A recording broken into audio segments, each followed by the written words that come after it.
I feel like I'm losing my mind, but at the same time, I feel like I am finally waking up.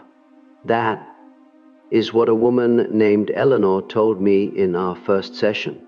She was 58 years old, immaculate, successful by every standard, a mother of grown children, and a woman who had done everything right her entire life. Yet she sat on my couch trembling, not with fear, but with a strange vibrating intensity. She told me that her life, her perfectly constructed, comfortable life, suddenly felt like a pair of shoes that were 3 sizes too small. She was irritable with her husband. She was bored by her friends. She had these sudden, unexplained urges to drive her car past the highway exit and just keep going. She thought she was having a breakdown. She thought God was punishing her for being ungrateful. But I looked at her and said, what I am going to say to you right now, you are not breaking down. You are breaking through. What you are feeling is not a punishment. It is a preparation. This is a topic that is so often misunderstood in our modern world, and it is a tragedy that we don't talk about it more openly. In my years of clinical practice, specializing in the psychology of women, particularly those navigating the rich and complex waters of life after 50, I have seen this pattern time and time again. You feel a shift. The ground beneath you feels unstable. You worry that you are losing your grip, or perhaps that you are depressed. But if we look at this through the lens of one of the greatest psychologists in history, Carl Jung, we see something entirely different. Jung believed that the afternoon of life, that time after 40 or 50, is governed by completely different laws than the morning of life. He believed that when the psyche or the soul or God is about to deliver something massive into your life, a new love, a new purpose, a profound realization of self, it is preceded by specific, undeniable signs. These signs are often terrifying if you don't know what they are. You might mistake them for disaster. You might try to medicate them away or suppress them with busyness. But if you ignore them, you risk missing the something big that is waiting for you. You risk staying stuck in the small, tight shoes of your past. I want you to listen very carefully today, because we are going to walk through the psychological and spiritual markers that indicate you are on the precipice of a massive transformation. This matters for your relationships, your autonomy, and your peace of mind. Before we go deeper into these signs, I need to ask you to take a brief moment to like this video and subscribe to the channel. I ask this not for vanity, but because the algorithm often buries this kind of deep psychological content in favor of quick fixes and shallow advice. By subscribing, you are helping other women like yourself find this roadmap when they feel lost in the dark. And please stay with me until the very end of this video. In the final moments, I'm going to give you a set of specific self-diagnostic questions, a litmus test that will tell you instantly if the chaos you are feeling is destructive, or if it is the birth pangs of a new magnificent chapter. You need to know the difference.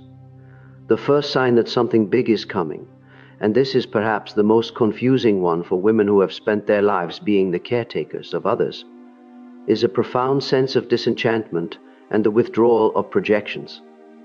Let me explain what that means in plain English. For decades, you may have found joy in certain roles. You were the good wife, the reliable mother, the organizer, the peacekeeper. You projected your value onto these roles. You believed that if you did them well, you would feel whole. But suddenly, and often without warning, the flavor goes out of the gum. The things that used to make you happy now feel hollow. You look at your social circle, the dinner parties, the obligations, perhaps even aspects of your marriage, and you feel a deep, aching boredom. Jung called this the withdrawal of projection. It means you are taking your energy back from the external world. I had a client, let's call her Martha. Martha was the pillar of her church and her community. She was 62. She loved hosting. But one day, She told me she walked into her kitchen to prepare for a dinner party, looked at the roast chicken, and felt a wave of nausea. She realized she didn't care. She didn't care about the gossip. She didn't care about the approval of her neighbors. She didn't care about maintaining the image. She felt guilty, thinking she was becoming a cold person. But she wasn't. She was preparing for a massive internal shift. When God is about to give you a new level of wisdom or a new, truer form of love, He first has to make you dissatisfied with the fake versions you've been settling for. You cannot receive the new if your hands are still gripping the old tightly. This disenchantment is not depression, it is the clearing of the deck. The danger here is that you will try to force yourself to be happy with the old ways. You might double down on your efforts, thinking you just need to try harder. That is a trap. If you force yourself to fit back into the box you have outgrown, you will develop anxiety, somatic symptoms, or bitterness. The concrete rule for this sign is when you lose interest in the things that once defined you, do not panic. Acknowledge that your soul is recalling its energy for a greater purpose. The second sign is even more unsettling, and it often manifests as a sudden eruption of the unlived life. Jung famously said that the unlived life of the parent is the greatest burden on the child.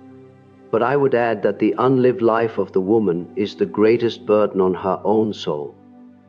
As you approach this threshold of receiving something big, you may be flooded with memories of who you were before the world told you who to be.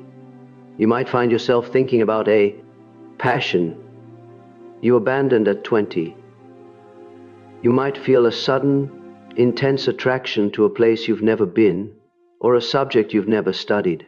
Or, more disruptively, you might feel a surge of emotions you thought you had conquered: anger, desire, wildness. This is the return of the shadow, but in a creative sense. For many women in their 50s and 60s, this manifests in their relationships. You might look at your partner and feel a sudden rage at the compromises you made. Or, if you are single, you might feel a sudden ferocious desire for a partner who is totally unlike the safe men you used to date. You crave intensity. You crave truth. This can feel like you are regressing, but you are actually integrating. I remember a woman named June, a retired teacher, soft-spoken and gentle. At 65, she suddenly started painting dark, vivid, chaotic, abstract paintings. Her family was worried. They asked, "Why are you painting such angry things?" But June wasn't angry, she was powerful. She was accessing a reservoir of strength she had suppressed for 40 years. Shortly after this period of intense creativity, she met a man. He was an artist, a traveler, someone the old June would have been terrified of. But the new June was ready. The something big was a relationship that matched her full power, not just her polite persona. The danger here is shame. You might feel ashamed of these sudden urges or this bubbling up of the past. You might think, "I'm too old for this." You might shut it down to keep the peace. If you do that, you kill the transformation in the womb. You must let the unlived life speak. The concrete rule is, your sudden, unexpected desires and memories are not distractions. They are the blueprints for the architecture of your next chapter. The third sign is one that Carl Jung spoke about extensively. And it is the phenomenon of synchronicity. When you are on the path to something big, a new union, a spiritual awakening, a life change, the barrier between your internal world and the external world seems to get thinner. You start seeing signs, meaningful coincidences. You think of someone you haven't seen in 20 years, and they call you an hour later. You are wrestling with a difficult question about whether to leave a relationship or stay, and a song comes on the radio that answers it precisely. You find books falling off shelves that contain the exact information you need. This is not magic in the trickster sense, it is a psychological principle. Jung believed that matter and psyche are two sides of the same coin. When your psyche is charging up for a major leap, the world around you ripples in response. For women of faith, this is often interpreted as God speaking directly to them. And indeed, it feels that way. It feels like you are being guided. However, this can be disorienting. You might feel like you're living in a dream. You might question your sanity. I have seen women dismiss these signs as just coincidences because they are afraid of what the signs are telling them. For example, I worked with a widow named Sarah. She had been alone for 8 years and had resigned herself to a life of solitude. She kept saying, "I'm done with love." But everywhere she went, she saw references to Paris. She saw movies set in Paris. Her friends talked about Paris. She found an old postcard from Paris in a book. It was relentless. She finally decided to take a trip there, alone, terrifying as it was for her. On that trip, she didn't meet a man, but she met herself. She rediscovered her independence. She came back radiant, confident, and alive. And it was that energy, that Parisian energy of self-possession, that attracted a wonderful partner into her life 6 months later. The sign wasn't about the destination. It was about the movement. The danger with synchronicity is becoming superstitious or obsessive, looking for signs in everything while ignoring reality. But the greater danger for pragmatic women, ignoring them entirely. If you ignore the breadcrumbs, you will get lost in the forest. The concrete rule is coincidences are the universe's way of remaining anonymous.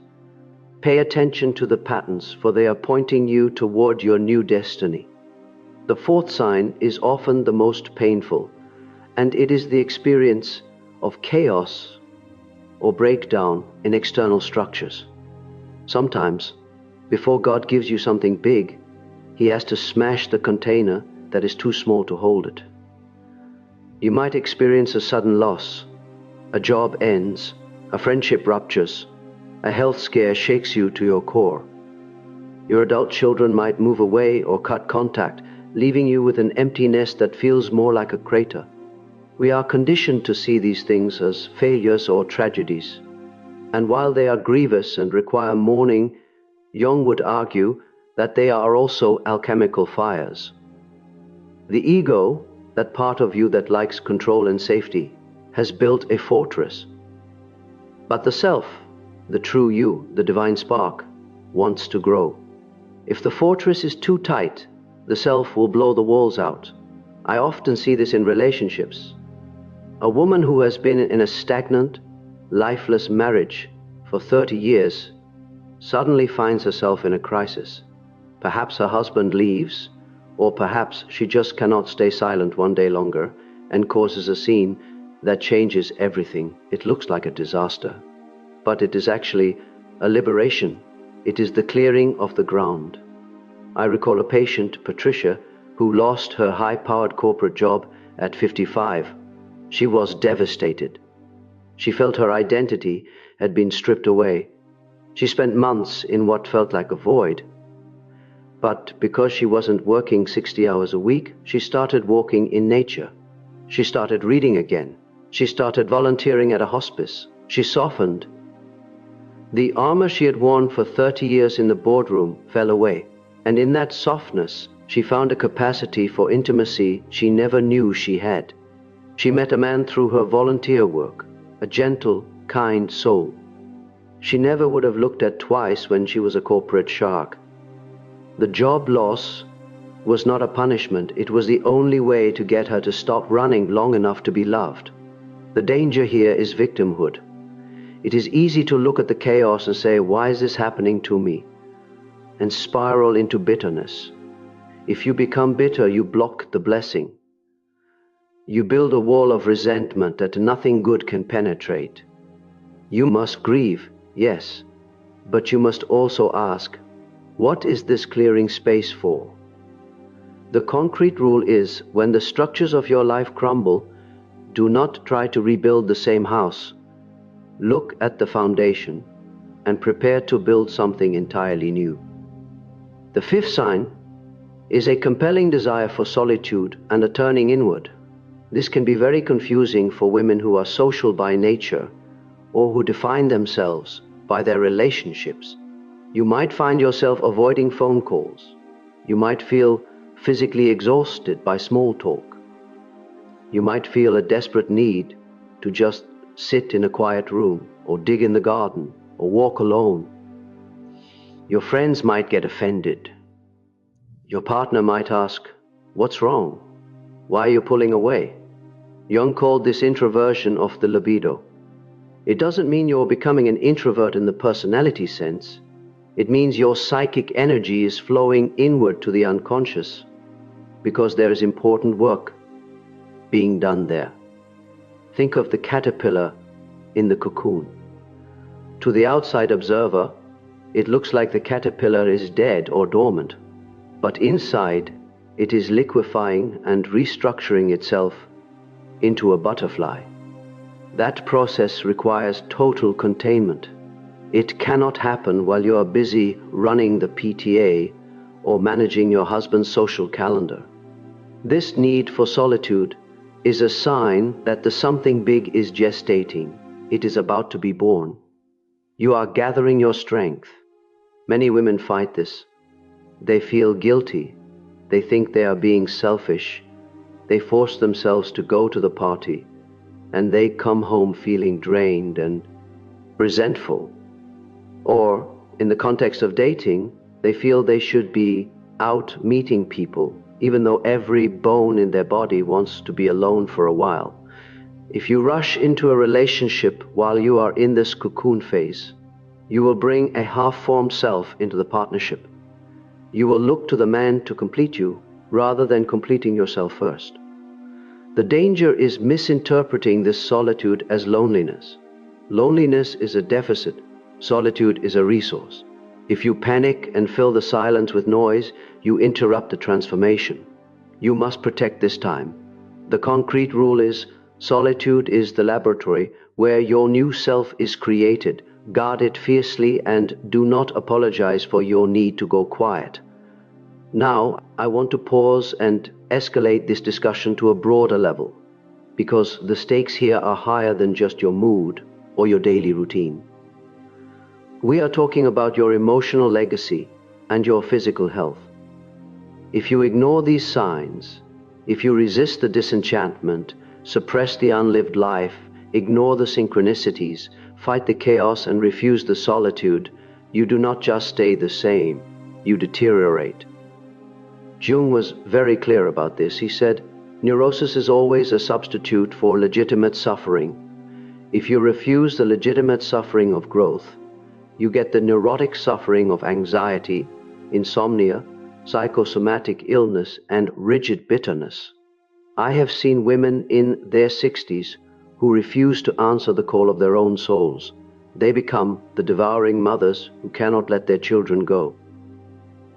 They become the suspicious, nagging wives who are terrified of losing control. They become the women who are perpetually ill with vague, undiagnosable complaints because their body is screaming what their mouth refuses to say. This impacts your family. Your children pull away because they feel the heavy weight of your unlived life. Your partner withdraws because there is no oxygen in the room. But there is a beautiful alternative. When you accept these signs as gifts from God or the universe, preparing you for something big, you enter what we might call the wise woman archetype. You become radiantly independent.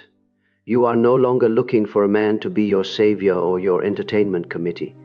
You are looking for a witness to your life, a companion for the journey. This changes the dynamic of late life love entirely.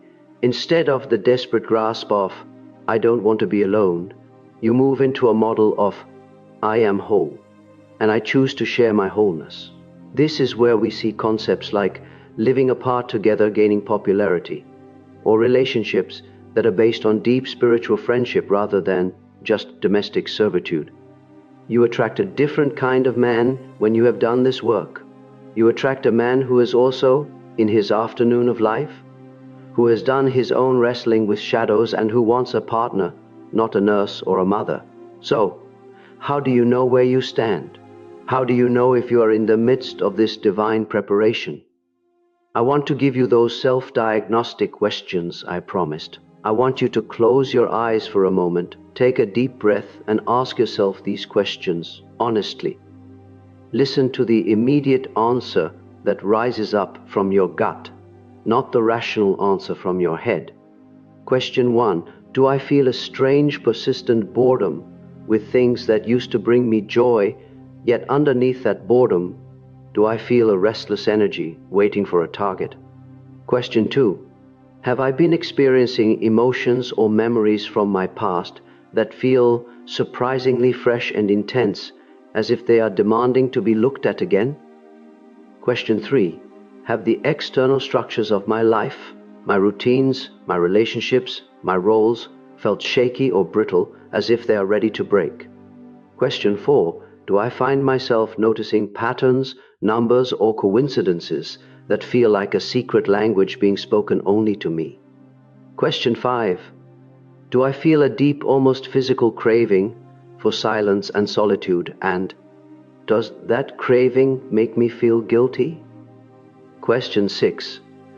If I am honest, am I terrified that if I let go of who I have been, there will be nothing left? Or am I beginning to suspect that who I have been is only a small part of who I am?